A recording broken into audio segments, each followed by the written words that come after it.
Bien, bonsoir à toutes et à tous. Merci beaucoup d'être là, si nombreux. C'est un très bon départ de l'année 2024-2025. Merci aussi à toutes celles et tous ceux qui sont venus à l'université d'été du laboratoire de la République. J'ai presque envie de vous dire lever la main. C'était un grand succès. Nous étions environ 500. Cela a duré 3 jours. Il y avait cet esprit qu'on va retrouver ce soir, c'est-à-dire un esprit à la fois de cerveaux qui se lient entre eux, et c'était vraiment très intéressant, et en même temps un esprit de fraternité, 3 jours qui étaient de très grande qualité. Et comme vous le savez, ces 3 jours sur tous les thèmes du laboratoire de la République ont été aussi l'occasion de préparer une sorte d'agenda 2024-2025. Aussi bien un agenda de conférences comme celle-ci, comme nous inaugurons en beauté avec Dominique Schnapper, je vais y venir dans un instant. Les conversations éclairées vont partir de manière prometteuse, grâce notamment à Alexis Couturier. Et puis, un agenda aussi pour nos commissions, que je ne vais pas citer de nouveau, la plupart d'entre vous les connaissez, mais pour ceux qui viennent pour la première fois ou qui connaissent mal le laboratoire de la République, je tiens à vous dire qu'elles sont par définition ouvertes à vous tous pour produire des idées, puisque l'un des postulats du laboratoire de la République, c'est que l'avenir de la République et de la démocratie se joue sur le terrain des idées, et que c'est pour l'avoir trop abandonné que les extrémismes prospèrent aujourd'hui. C'est un de nos socles de conviction, et je pense que vous en êtes convaincus, c'est pour ça que vous êtes là, et sentez-vous très bienvenus pour ce travail en commission. Éric Clairfond, qui est le délégué général, qui conclura tout à l'heure, d'être votre interlocuteur parfait quand vous vous demandez par quel bout prendre le sujet laboratoire de la République. En tout cas, merci d'être si nombreux. Merci à Dominique Schnapper d'être là ce soir. Je ne vais pas la présenter d'abord parce que selon la formule consacrée, on ne la présente pas. Ensuite, parce que Brice va le faire dans un instant. Seulement dire à quel point nous sommes tous et c'est mon cas, admirateurs et amis de Dominique Schnapper. Dans la longue liste de ce qu'elle a fait dans sa vie d'engagement, il y a bien sûr son appartenance au Conseil constitutionnel, son travail d'écriture, comme ce soir nous allons le voir, mais aussi, et c'est évidemment cela que je veux souligner, la présidence du Conseil des sages de la laïcité. Je ne lui dirai jamais assez ma reconnaissance quand j'étais ministre de l'Éducation nationale pour avoir accepté cette fonction avec plusieurs d'entre vous d'ailleurs qui êtes présents comme Alain Sissi. Parce que ce Conseil des sages de la laïcité a été l'occasion de poser une institution qui dit les règles de la laïcité pour l'éducation nationale, mais avec des effets forts au-delà de l'éducation nationale. Je ne vais pas retracer les différents combats et étapes, mais qui ont permis d'en faire maintenant une institution de référence et qui fait que la laïcité a gagné du terrain, alors même que nous savons bien elle peut en perdre sous d'autres ans. Donc ce qu'elle a fait là est vraiment une œuvre d'intérêt général de la plus haute importance. On va retrouver ces problématiques au travers des désillusions de la démocratie et on va en parler dans un instant. Je ne veux pas vous prendre trop de temps, mais en tout cas, merci encore une fois d'être là. Bienvenue dans tous les travaux du laboratoire de la République pour 2024-2025. Et sans plus attendre, je laisse la parole à vous pour présenter notre débat de ce soir. Merci beaucoup. Merci, monsieur le ministre.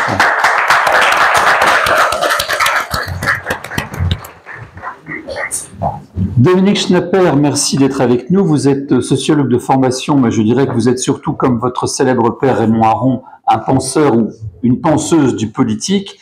Vous êtes, comme lui, une libérale indépendante des sectes qui se réclament de ce label. Vous êtes un penseur modéré, mais qui ne mâche pas ses mots et qui tient ferme sur quelques positions, comme la liberté de conscience, la liberté d'expression. Rappelons votre prestigieux parcours. Jean-Michel Blanquer vient de le faire, l'esquisser. Vous avez été directrice d'études à l'École des hautes études en sciences sociales, vous avez été présidente de la Société française de sociologie, vous avez été donc membre du Conseil constitutionnel et vous avez donc été la présidente du Conseil des sages de la laïcité nommé par le ministre Jean-Michel Blanquer. Vous êtes aussi la présidente du MAJ, le musée d'art et d'histoire du judaïsme, une vie bien remplie dont vous avez fait un bilan dans un livre d'entretien que je conseille à tous ceux qui vous aiment, Travailler et aimer, c'est de votre dernier ouvrage, Les désillusions de la démocratie, que nous allons surtout parler ce soir et que vous aurez la gentillesse de dédicacer, comme on le disait tout à l'heure. Alors, un mot donc de présentation de cet ouvrage. Nos démocraties, on le sait, sont menacées de l'extérieur, elles sont menacées par les régimes autocratiques, libéraux, despotiques, qui considèrent nos régimes de liberté comme des défis existentiels, puisque l'aspiration à la liberté est contagieuse, elle concerne aussi les Russes et les Chinois. Ça, nous le savons, parce que nous avons sous les yeux la guerre d'Ukraine, la guerre menée par la Russie néo-soviétique de Poutine contre l'Ukraine démocratique, les menaces que la dictature communiste chinoise font peser sur l'île démocratique de Taïwan. Mais ce à quoi nous sommes moins attentifs sans doute, ce sont les menaces qui émanent de l'intérieur même de nos démocraties, et c'est surtout sur ce sujet, à ce sujet qu'est consacré votre ouvrage, Les désillusions de la démocratie. Nos démocraties sont soumises en effet à une tension, je dirais, entre l'aspiration à l'égalité qu'elles déclenchent, en la proclamant d'ailleurs, et l'impossibilité matérielle de réaliser parfaitement cette égalité parfaite, parce que simplement elle n'est pas de ce monde. La démocratie proclame un idéal de liberté, libertés individuelles et collectives, qui risque également de se retourner contre le corps social en isolant les individus ou les communautés et en minant le corps politique. Ça, ces problèmes-là, Tocqueville les avait déjà esquissés au XIXe siècle, mais ils ont reçu de nouveaux contenus. Ces menaces ont été renouvelées dans des mesures que vous décrivez fort bien dans ce livre et sur lesquelles nous allons revenir. Ce que Tocqueville n'avait pas pu prédire, ce sont les nouveaux périls que vous analysez. Ceux qui résultent de ce que vous appelez, Dominique Schnapper, la critique radicale, les aspirations à ce que vous appelez également la démocratie extrême, pour reprendre donc un de vos concepts. Je vais commencer par vous poser une question en faisant référence, j'espère que ça ne vous ennuiera pas, à votre célèbre papa, Raymond Aron. Il était très pessimiste, lui, sur le destin et l'avenir de la démocratie. Il écrivait au lendemain même de la guerre, en 1945, dans L'homme contre les tyrans, je le cite, « La victoire des démocraties a-t-elle été plus qu'un épisode d'un destin inexorable ?» Nous venions, nous, les démocraties alliées, de vaincre le nazisme. Depuis, nous avons vaincu le communisme soviétique depuis 1989. Donc, il y a eu un moment Fukuyama, auquel vous faites référence, après 1989, dans lequel nous avons pu croire que l'aspiration à la démocratie étant universelle, ce régime allait s'étendre de lui-même comme par magie. Aujourd'hui, nous voyons, au contraire, je viens de dire qu'il est menacé. Pourquoi, Dominique Schnapper, jugez-vous que la démocratie, comme vous l'écrivez à plusieurs reprises, est fragile? Qu'est-ce qui, à l'intérieur de notre système, crée les origines, les causes d'une désagrégation possible, ce à quoi nous assistons dans certains pays en ce moment même? Il faut appuyer là. Brice, comme d'habitude, sait tout, a tout lu, peut tout dire, et donc il a dit en quelques phrases tellement de choses que je ne sais pas très bien par laquelle, quelle est la première, par laquelle il faut que je commence à parler. Je voudrais dire une première chose, c'est que j'ai essayé, il y a un certain nombre de gens qui réfléchissent sur la démocratie et qui la critiquent, soit de manière modérée, soit de manière radicale. Il y a par ailleurs les spécialistes des relations internationales qui nous aident à penser le monde dans ce qui me frappe, c'est que il y a ces deux courants de pensée qui sont comme étrangers l'un à l'autre. C'est-à-dire que de mettre en relation les deux ne fait pas partie de la tradition intellectuelle pour autant que je la connaisse et que je puisse la suivre. Et moi, ce que j'ai essayé de faire dans ce livre, c'est de prendre comme objet le délitement intérieur, le risque de délitement intérieur de la démocratie par elle-même en fonction de ses propres caractéristiques, mais d'avoir comme horizon la situation internationale qui fait que, à la suite de l'illusion des quelques années après la chute du mur de Berlin, vous avez parlé de mon père, donc je voudrais juste dire une seule chose, c'est que j'avais trouvé très injuste que lui et Boris Souvarine et Manes Perber et ceux qui avaient lutté tout seuls contre le péril soviétique à la suite de la Seconde Guerre mondiale n'aient pas été témoins de la victoire pour eux que représentait la chute du mur de Berlin. Il aurait fallu qu'ils vivent quelques années, puisque la plupart d'entre eux sont morts à peu près à la même date, mais avant de l'avoir vu. Mais il aurait fallu qu'ils meurent après, pas trop longtemps après, pour voir que ça n'avait pas suffi pour assurer la victoire de la démocratie, mais c'est difficile de mourir au bon moment. Bon, je laisse de côté ce problème et son pessimisme, parce que c'est un pessimiste de 44 et que ça demanderait un séminaire que nous ne ferons pas. Alors, j'ai essayé, si vous voulez, de prendre comme objet premier, ce qui est l'essentiel du livre, la critique interne, qui fait que cette critique repose sur un fait fondamental, c'est que la démocratie est une utopie. C'est une utopie créatrice, c'est-à-dire qu'une utopie qui a des conséquences concrètes, efficaces, ne fût-ce que l'état de droit, tout l'ensemble du système juridique, qui est une manière de protection et de projet d'émancipation des individus, hommes et femmes, mais des individus en eux-mêmes. Et comme c'est une utopie, par définition, elle ne peut jamais être complètement réalisée. Et donc, elle nourrit inéluctablement et constamment une critique, et une critique qui est toujours justifiée. La raison de ce livre, parce que j'avais l'impression que je ne disais pas grand-chose de neuf par rapport à ce que j'avais écrit au cours de ma longue vie, c'est quand des anciens élèves à moi, que j'aime beaucoup, qui sont devenus des amis, me disaient, mais tu sais, finalement, ils étaient très critiques du colloque que nous avions organisé au mois de janvier.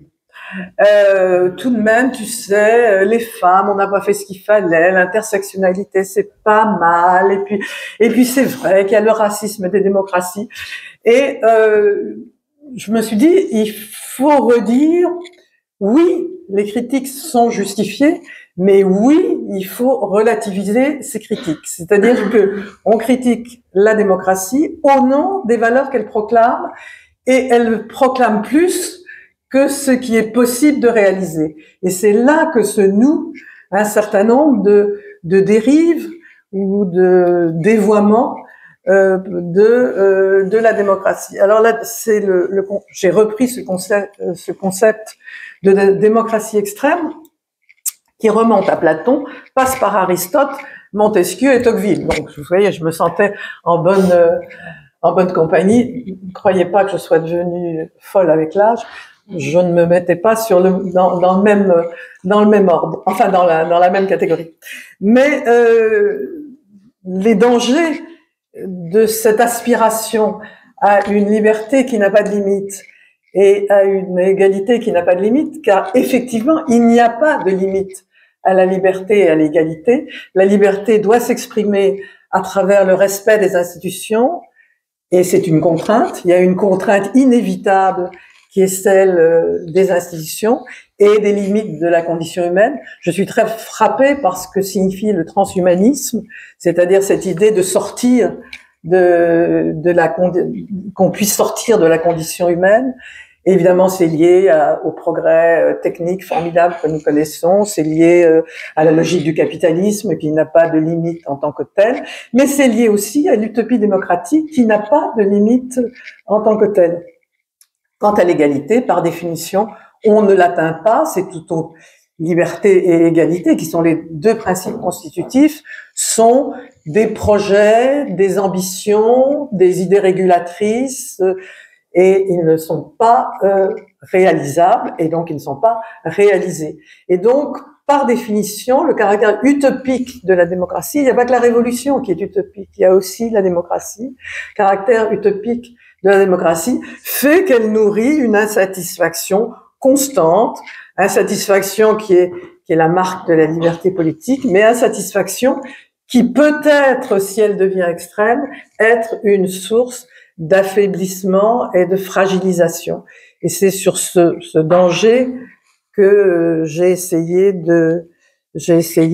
d'apporter quelques éléments. Alors je ne sais pas si vous voulez que nous parlions toujours, mais vous avez tout préparé, donc ça doit être prévu, des dérives les plus... Bon, oui, je vous laisse la parole. Oui, j'ai une question. Il connaît mon livre mieux que moi. Je l'ai lu plus récemment, peut-être. Oui, sûrement. Vous écrivez « La radicalité est étrangère à l'ordre démocratique », mais il semble bien que nos sociétés politiques... Devrait être, j'aurais dû écrire. Oui, voilà. Mais la polarisation extrême que nous vivons aujourd'hui entre des pôles extrêmes de part et d'autre du spectre politique semble montrer que précisément nos démocraties sont fragilisées par la montée des extrémismes. Une situation qui rappelle peut-être, disent certains, celle des années 30, mais le fait est que la démocratie reposait sur un certain consensus sur les institutions, sur un respect de certaines autorités élues, et qu'aujourd'hui, nous assistons au contraire à la contestation radicale de toute forme d'autorité, y compris de celle qui procède de l'élection. Est-ce que vous croyez encore qu'il est possible d'avoir un débat démocratique serein face à la montée des extrêmes ? Alors, je ne sais pas, hein, je n'ai pas de réponse à la question. Ce que je voudrais dire, c'est que la modération et la négociation et le compromis sont à l'essence de la pratique démocratique. Et que quand on refuse le débat, la discussion, l'argumentation et la recherche de ce qui est commun avant d'affirmer ce qui est différent, on sort de ce que devrait être l'ordre démocratique. Donc, quand je dis l'ordre démocratique est celui de la modération, voilà ce qu'il devrait être. Ce n'est pas une description de ce qu'il est devenu dans la démocratie extrême dans laquelle nous vivons, mais c'est comme ça qu'il peut fonctionner. Et c'est le grand argument. Pour en venir à un problème concret et immédiat, c'est le grand argument de ceux qui défendent le système proportionnel, puisqu'il doit conduire, chacun ayant été élu sur des idées différentes, il oblige les différents partis à négocier et à trouver ce qu'ils peuvent avoir en commun pour effectivement gouverner le moins mal possible, puisque la démocratie est toujours dans l'ordre de la modération, c'est-à-dire que c'est jamais parfait, c'est la moins mauvaise réponse possible à des problèmes difficiles. Et on ne peut y arriver que par le débat et par le respect de l'autre. C'est-à-dire que si on transforme les adversaires politiques en ennemis, si on pense qu'on détient le bien avec un grand B et que les autres détiennent le mal, on sort de ce que doit être la pratique démocratique si elle veut rester fidèle à elle-même et si elle veut permettre de gérer les problèmes de la vie commune. Et donc la phrase que vous avez prise et que vous avez retenue, c'est pas comme ça que ça se passe, mais c'est comme ça que ça doit se passer si on veut que l'ordre démocratique soit suffisamment efficace et respectueux de ses propres valeurs, c'est-à-dire qu'il puisse poursuivre son destin.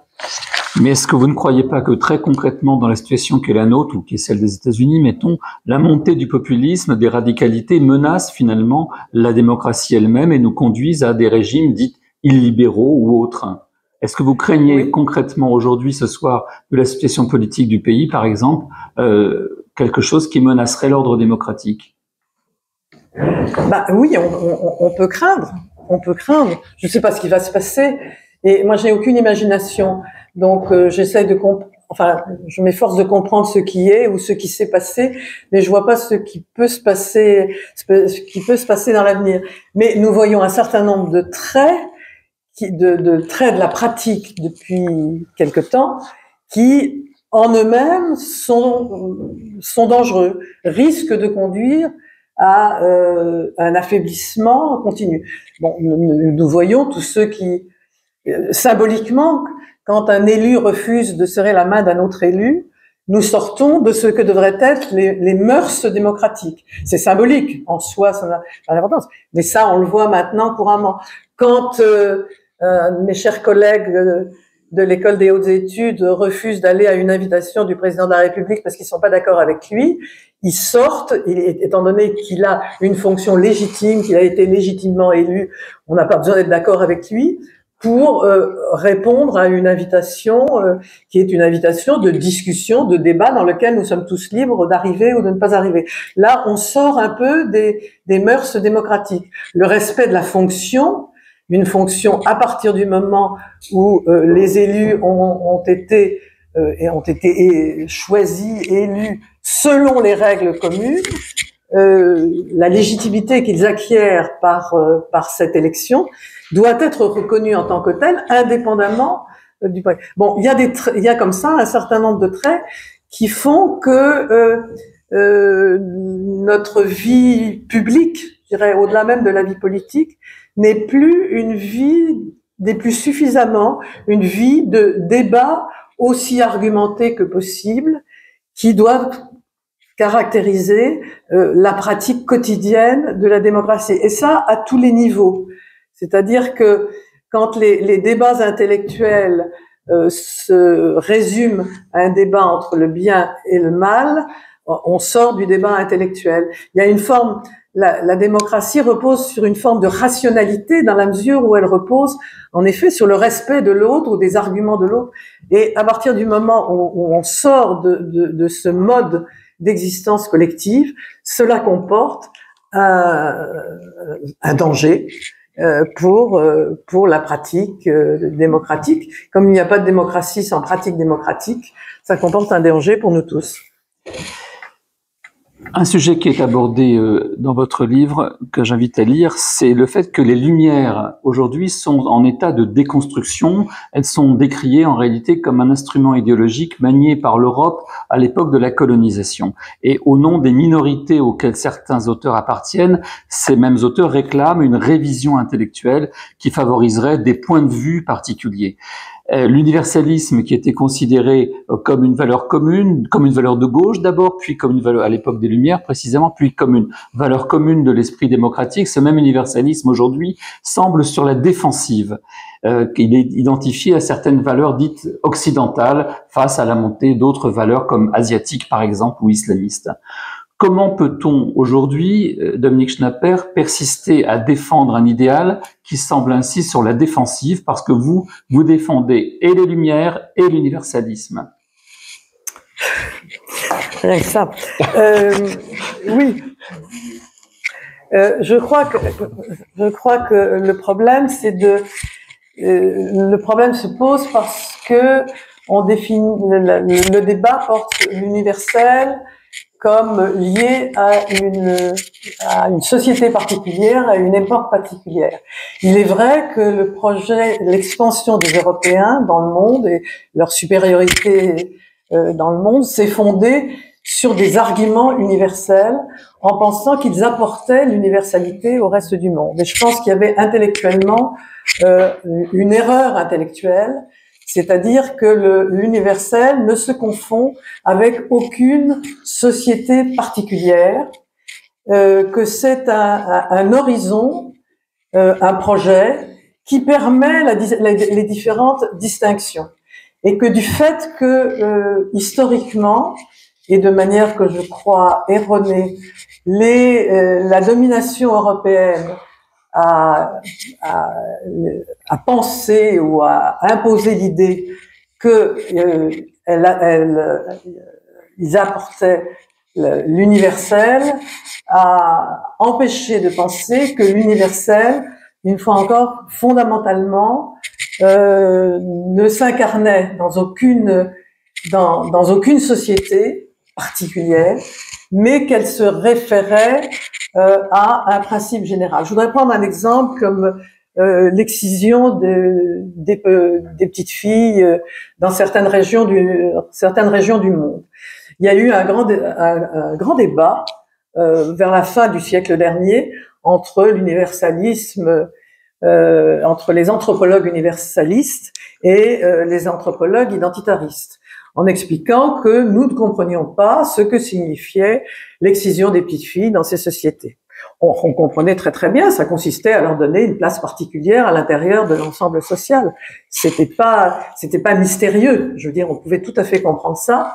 Et en même temps, on pouvait condamner ces pratiques au nom d'un principe universel qui était le respect fondamental de tous les êtres humains, puisque c'était évidemment pour les filles et non pas pour les autres. Et donc c'est au nom d'un principe universel qui est le respect de tout être humain que pouvaient être condamnées des pratiques qui était liée à une société particulière.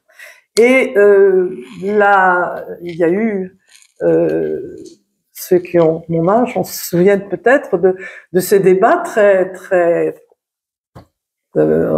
très durs sur cette question, sur on ne peut pas condamner dans cette pratique, c'est une façon d'être raciste. En gros, c'est d'être raciste de condamner les sociétés qui prennent ces dispositions. Et donc, ce n'était pas du tout. Je pense que c'était pas du tout une incompréhension. C'était vraiment la référence à un principe universel. Et je pense que c'est à partir justement de cet horizon d'universalité de tous les hommes qu'on peut comprendre et accepter les différences entre les différentes cultures. Nous avons beaucoup débattu sur le multiculturalisme. C'était les années 90, entre ces intégrationnistes, c'était ces républicains attardés que j'étais, d'autres aussi parmi ceux qui sont là, et les multiculturalistes avancés, ouverts au monde. Vous voyez toutes les allusions que ça pouvait impliquer. Et il me semble que le débat a été intellectuellement vicié par le fait que l'intégration, ceux qui étaient pour l'intégration ne niaient pas du tout la différence, les différences d'origine, de fidélité, de croyance, de culture, mais disaient que par-delà toutes ces différences, qui les unes étaient respectables, les autres ne l'étaient pas, ont créé du commun par la citoyenneté commune. Et donc c'est cette position, me semble-t-il, qu'il fallait défendre, en tout cas que j'ai essayé de défendre. C'était pas une suppression des spécificités, c'était la reconnaissance des spécificités à condition qu'elles ne soient pas contradictoires avec les grands principes de l'organisation démocratique, c'est-à-dire la liberté et l'égalité de tous les citoyens, qui était la condition de la survivance de ces spécificités. C'était au contraire l'universalité de la citoyenneté qui permettait que se maintiennent des fidélités particulières à telle ou telle histoire ou à telle ou telle croyance.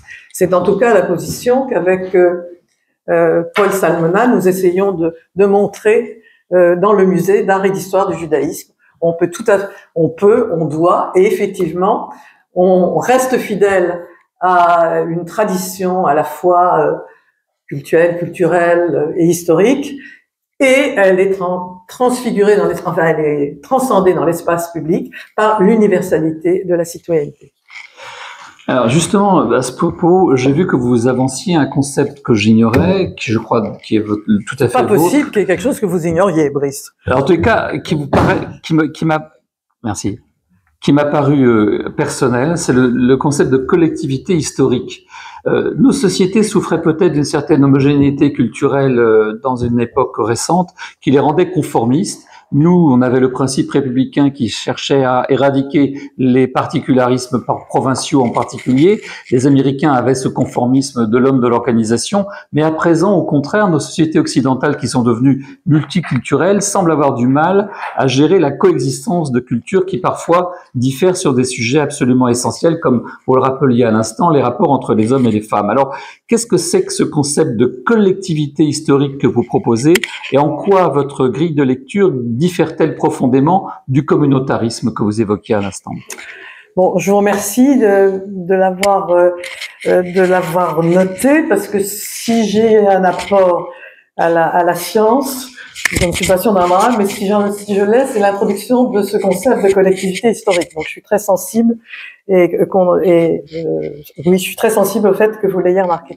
Oui, il y a un grand débat parmi les sociologues américains pour savoir s'il faut parler de groupe racial et qu'est-ce que veut dire la race et comment on la mesure, enfin tous les problèmes sont autour de la race, et ou de groupe ethnique, pour désigner les parties de la société américaine qui veulent maintenir une certaine fidélité, soit à une nation, soit à une culture du passé. Et il me semble que pour dépasser ce débat, il faut reconnaître, et admettre qu'il existe dans la société démocratique qui est individualiste sur certains aspects, mais qui est formé de groupes particuliers.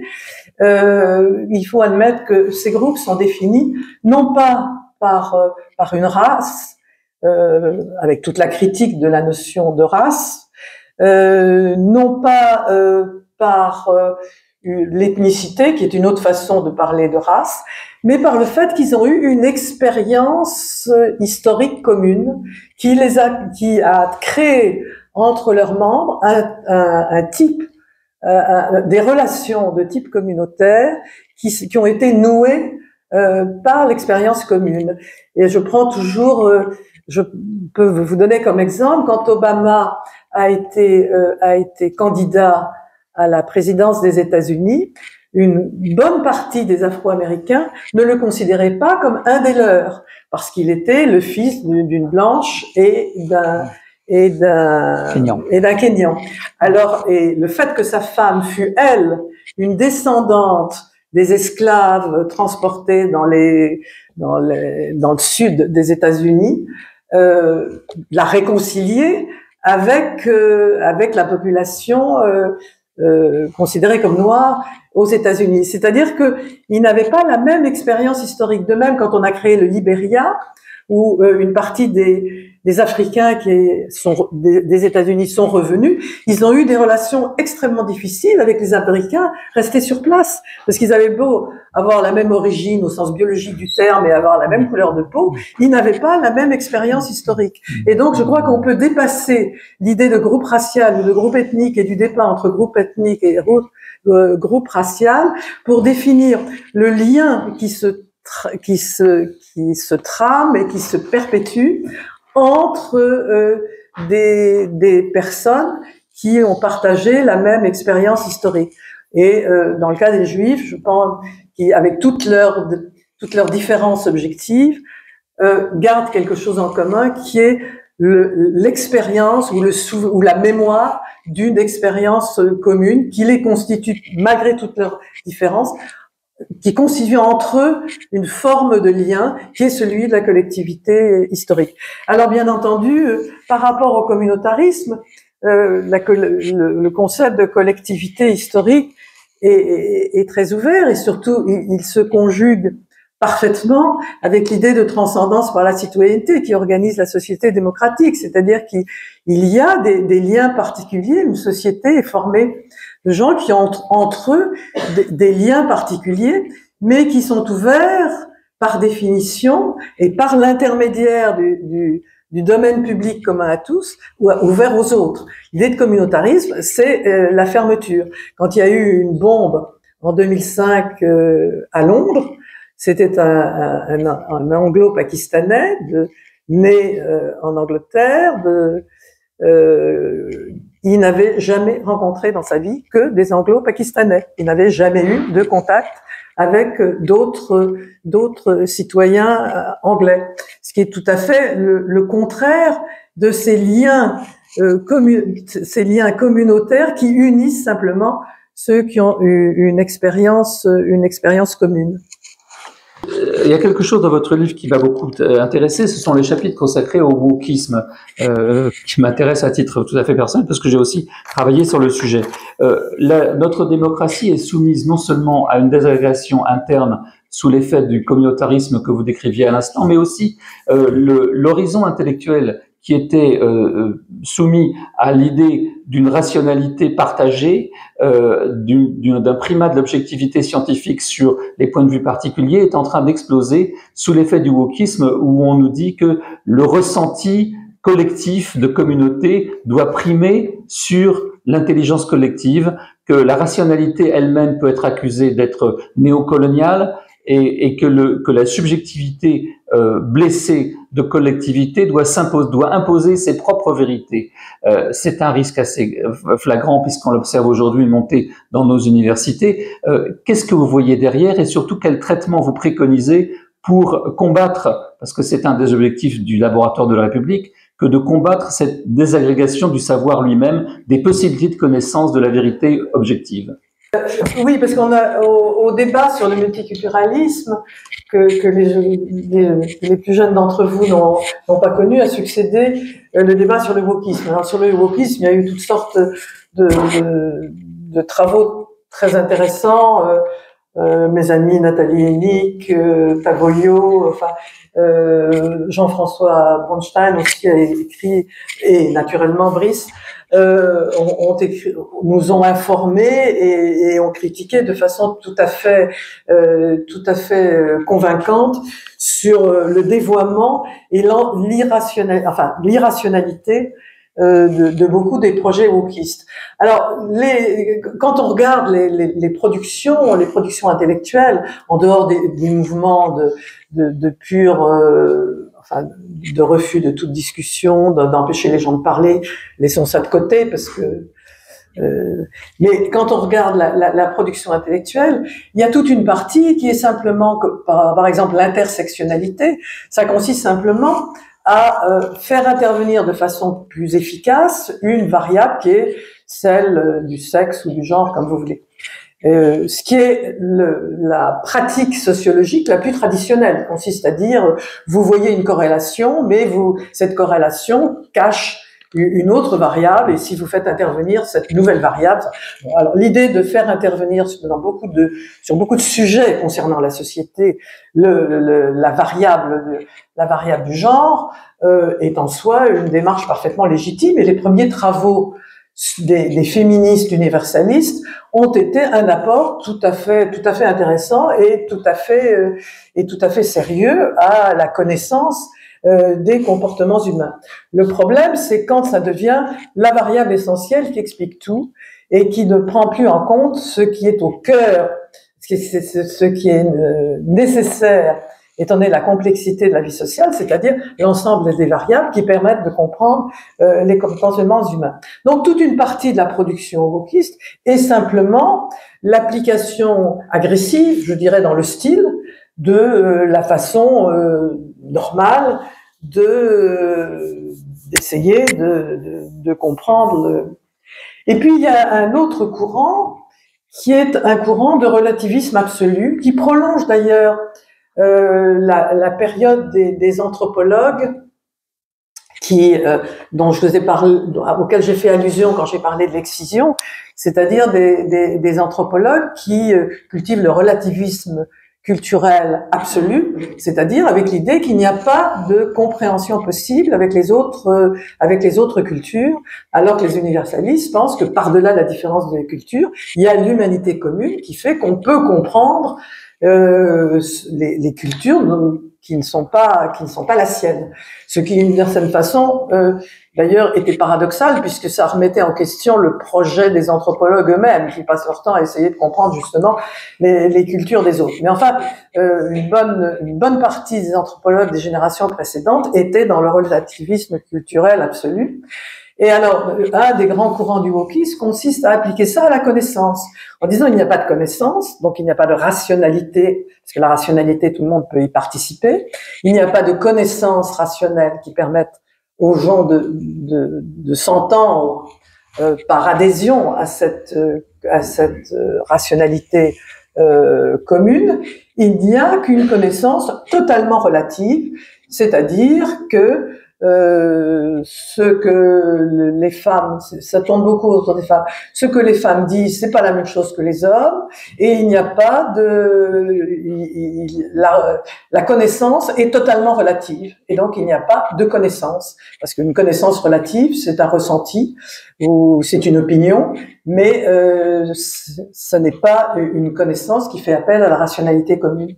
Et donc nous assistons à un développement très inquiétant de cette remise en cause de la rationalité.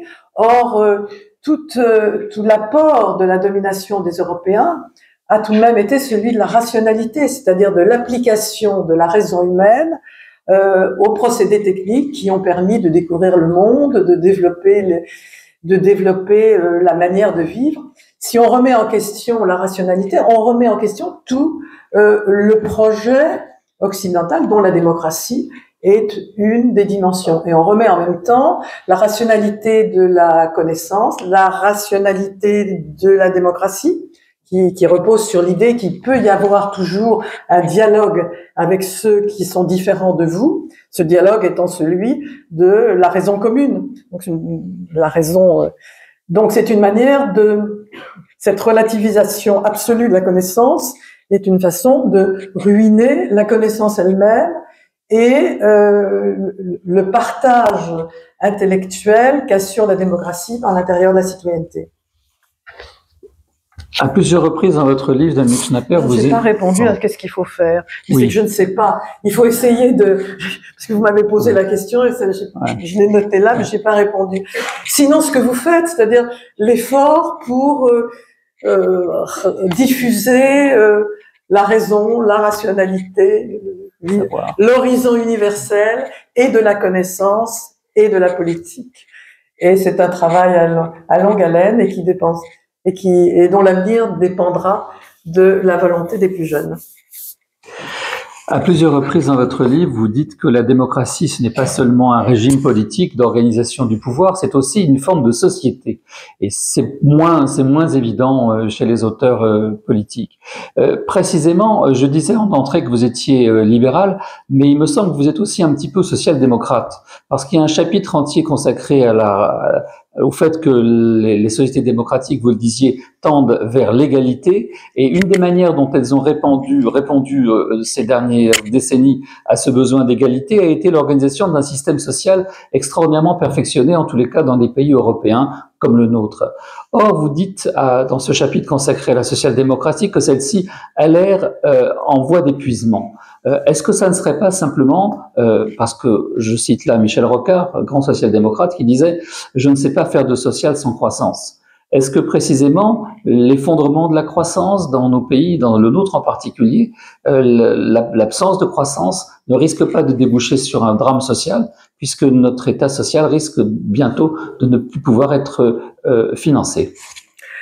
Oui, mais je suis fondamentalement social-démocrate et je pense que c'est pas contradictoire avec le libéralisme.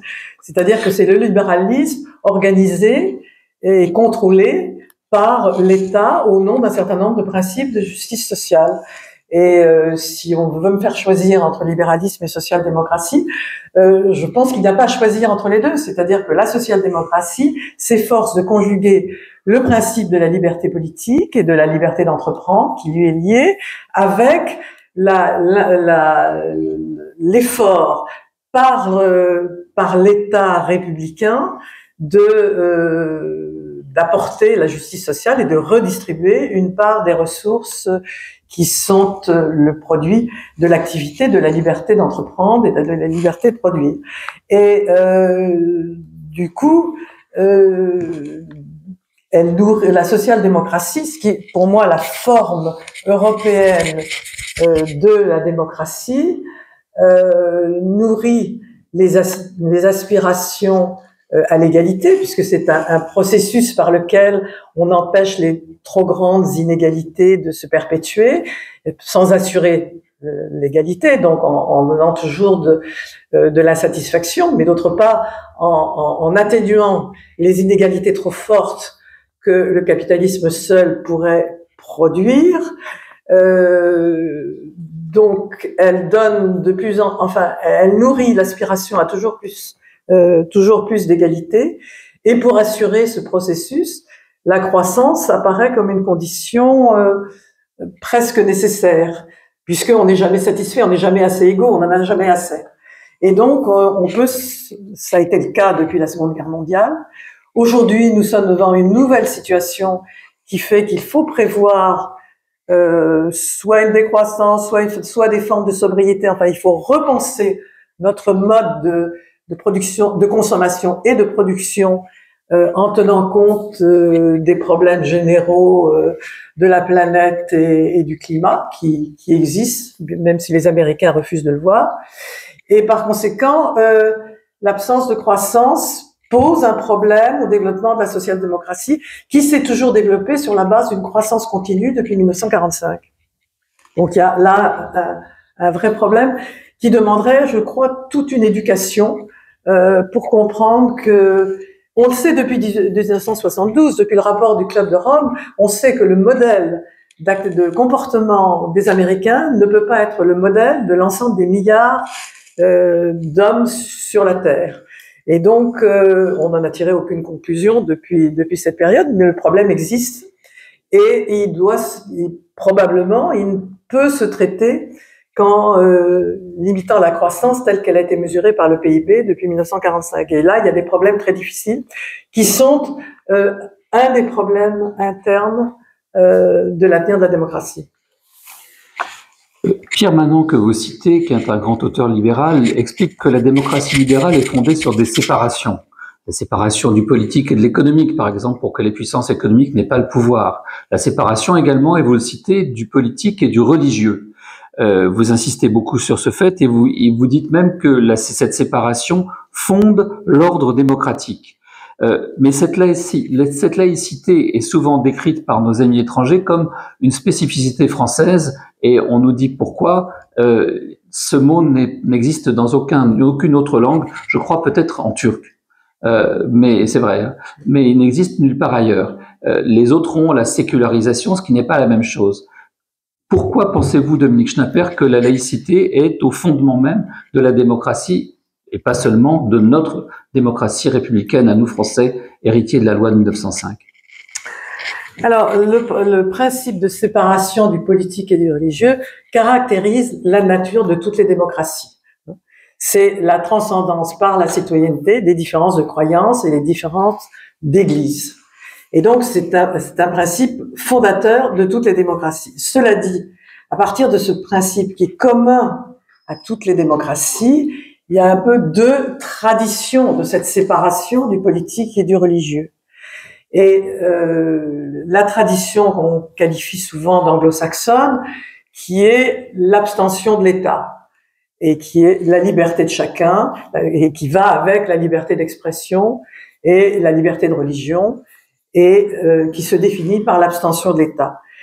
Pour des raisons historiques que vous connaissez tous, c'est-à-dire par le fait que la nation française a été constituée par un roi appuyé sur une église, et que la légitimité de l'église catholique renforçait la légitimité de la monarchie, et que par conséquent, à la suite de cette longue histoire qui a constitué la France, la modernité démocratique s'est établie contre ce lien.